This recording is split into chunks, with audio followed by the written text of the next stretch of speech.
Hi guys, welcome to DD Nature. இன்னைக்கு நம்ம சேனல்ல ஒரு சூப்பரான ரெசிபி பார்க்க போறோம். அது என்ன ரெசிபின்னு வீடியோக்குள்ள போய் பார்க்கறதுக்கு முன்னாடி நம்ம சேனலை சப்ஸ்கிரைப் பண்ணாதவங்க சப்ஸ்கிரைப் பண்ணிடுங்க. பக்கத்துல இருக்க பெல் ஐகானை கிளிக் பண்ணிடுங்க. லைக் பண்ணுங்க, கமெண்ட் பண்ணுங்க, ஷேர் பண்ணுங்க. இப்போ வாங்க வீடியோக்குள்ள போலாம்.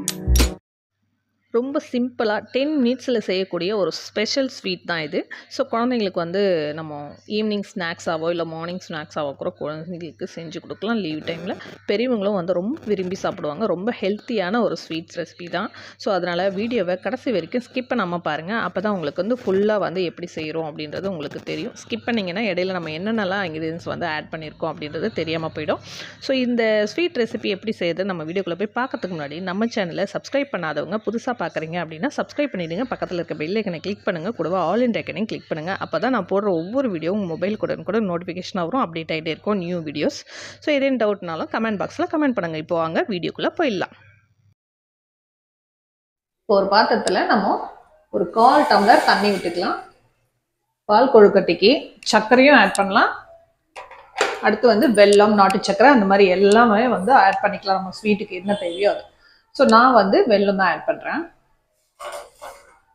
ஒரு 1/4 கப்பு வாட்டரில் 1 கப்பு வெல்லம் போட்டிருக்கேன். லைட்டாக வந்து இந்த மாதிரி கிளறி விட்டுட்டே இருந்தால் அது நல்லா வந்து கரைஞ்சிரும் வெல்லம். இதே நம்ம வந்து சர்க்கரை போடுறோம் அப்படின்னா நம்ம பால் கொதிக்க வைக்கிறோம் இல்லையா, அந்த கொழுக்கட்டை வேகும் பொழுது அப்போ போட்டு இறக்கிக்கலாம். ஸோ இது வந்து நம்ம வந்து இந்த வெல்லம் கரையிற வரைக்கும் நம்ம அடுப்பில் வச்சு ஹீட் பண்ணி எடுத்துக்கலாம்.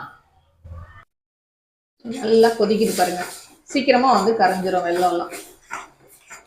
நம்ம நல்லா தூளாக நசுக்கி போட்டுட்டோம்னா நாட்டு சக்கரை மாதிரி 2 செகண்டில் வந்து கரைஞ்சிரும். ஸோ சிலது வந்து கட்டி கட்டியாக இருக்குது இல்லையா, அதனால இதெல்லாம் கரையிற வரைக்கும் நம்ம வந்து ஹீட் பண்ணிக்கலாம்.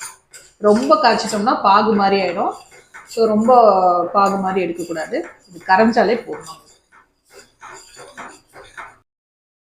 ஸோ சூப்பராக கரைஞ்சி வந்துடுச்சு.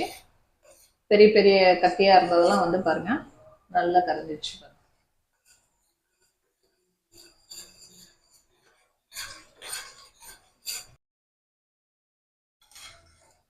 ஸோ எல்லாமே வந்து இந்த கட்டி கட்டியாக இருந்ததெல்லாம் வந்து கரைஞ்சிடுச்சு. இப்போ இதை இறக்கி வச்சிடலாம்.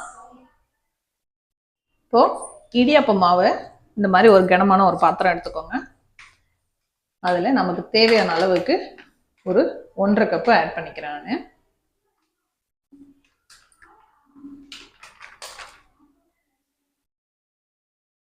இப்போ அந்த மாவில் ஒரு 1/4 டேபிள் ஸ்பூன் சால்ட் ஆட் பண்ணிக்கிறேன். அடுத்து ஹாட் வாட்டர் எடுத்துக்கோங்க, வெது வெதுப்பான சுடு தண்ணி எடுத்துக்கோங்க. இதை லைட்டாக மிக்ஸ் பண்ணி விட்டுட்டு அடுத்து கொஞ்சம் கொஞ்சமாக அந்த தண்ணியை ஊற்றி லைட்டாக அப்படியே ஒரு ஸ்பூன் வச்சு மிக்ஸ் பண்ணி விடுங்க. ஏன்னா நம்ம வந்து கை தாங்காது இல்லையா ஹீட்டாக வந்து இருந்தால். ஸோ அதுக்காக தான் கொஞ்சம் கொஞ்சமாக ஊற்றி நம்ம ஸ்பூன்லேயே வந்து இந்த மாதிரி கிளறி விட்டுடலாம். கிட்டத்தட்ட நம்ம வந்து சப்பாத்தி மாவுக்கு பிசைகிற மாதிரி நல்லா வந்து பிசைஞ்சு எடுத்துக்கணும்.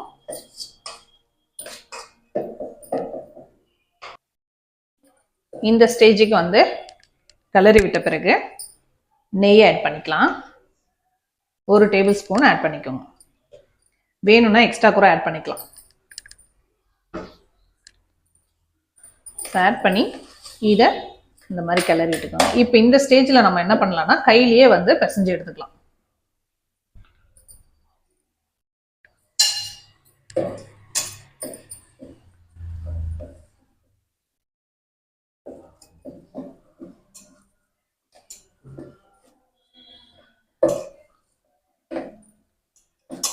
நம்ம கையில் ஒட்டாத அளவுக்கு பிசைஞ்சு எடுத்துக்கணும்.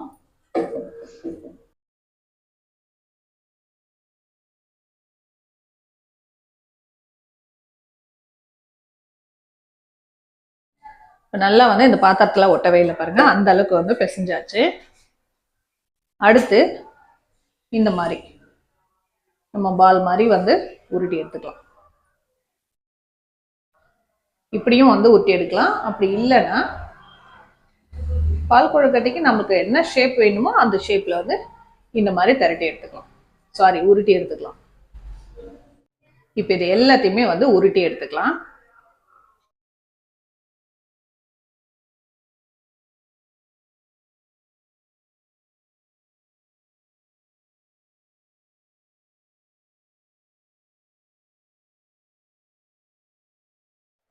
சூப்பராக உருட்டி எடுத்தாச்சு. பெருசு பெருசாக உருட்டி இருக்கிறது என் பொண்ணு உருட்டியிருக்கா.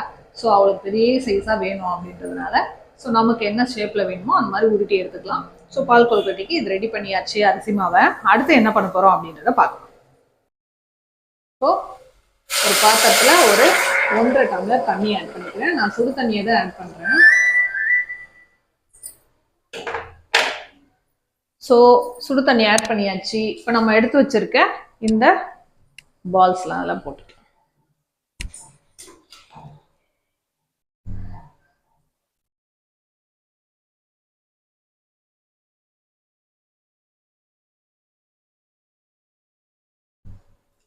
இது ஒன்னோட ஒன்றா ஒட்டி இருக்கும் சிலது. அது நம்ம வந்து வேக வைக்கும் பொழுது தனித்தனியாக பிரிஞ்சு வந்துடும்.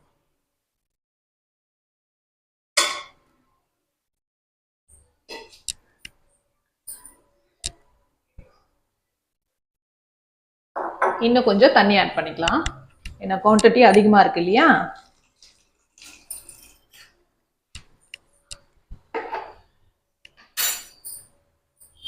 லைட்டாக இது கொதிக்க ஆரம்பிக்கிட்டோம். அடுத்து ஏலக்காய் பொடி போட்டுக்கலாம். இல்லை ஏலக்காய் இருந்ததுன்னா தட்டி போட்டுக்கோங்க. அந்த மாதிரி சிலருக்கு பிடிக்காது அந்த மாதிரி இந்த தோலோடு போடுறது. பவுடராக இருந்தால் கூட ஓகே தான், அழகாக ஈஸியாக வந்து போட்டுக்கலாம். நான் சொன்னேன் இல்லைங்களா, அது மாதிரி தனித்தனியாக பிரிஞ்சு வந்துடும். ஸோ லைட்டாக கொதிக்கிட்டோம். லைட்டாக வந்து நெய் போட்டுக்கலாம். நெய் போட்டுட்டு பால் ஊற்றிக்கலாம். இதில் வெறும் தேங்காய் பால் கூட ஆட் பண்ணிக்கலாம், பால் வேண்டாம் அப்படின்னா.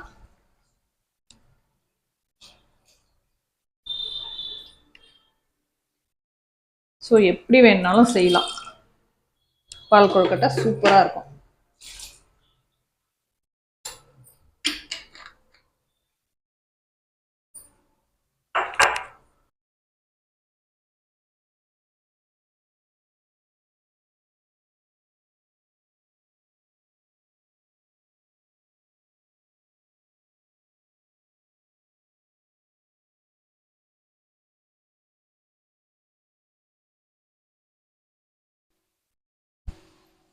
சூப்பராக வெந்துடுச்சு.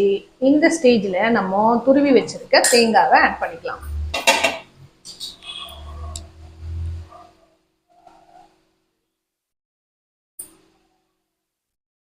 ஸோ இதை அரைச்சி பாலாவும் ஊற்றி நம்ம வந்து வேக வைக்கலாம். அதையும் வந்து ஒரு டிப்ஸாகவே சொல்கிறேன் நான் உங்களுக்கு.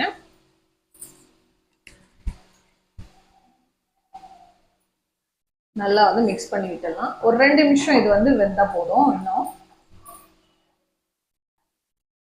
கலர் வேணும் அப்படின்னா குங்குமப்பூ லைட்டாக வந்து தூவிக்கலாம். இது ஆல்ரெடி வந்து நமக்கு வெல்லம் வந்து காய்ச்சி வச்சிருக்கோம் இல்லையா, பாகு, அதுலேயே வந்து நமக்கு கலர் சேஞ்ச் ஆகும் லைட்டாக. ஸோ 2 நிமிஷம் ஆயிடுச்சு. இந்த ஸ்டேஜில் நம்ம பாகு காய்ச்சி வச்சிருக்கோம் இல்லையா, வெல்லத்தை கரைச்சி வச்சிருக்கோம் இல்லையா, அதை ஃபில்டர் பண்ணி ஊற்றிக்கலாம். ஸோ இந்த மாதிரி வந்து ஒரு ஃபில்டர் எடுத்துக்கோங்க.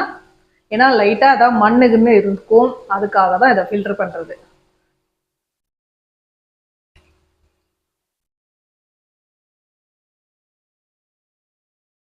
மண் திப்பி எது இருந்தாலும் டஸ்ட்டு ஃபுல்லாகவே வந்து இதில் ஃபில்டர் ஆகிடும். நம்ம சாப்பிடும் பொழுதும் நல்லா இருக்கும்.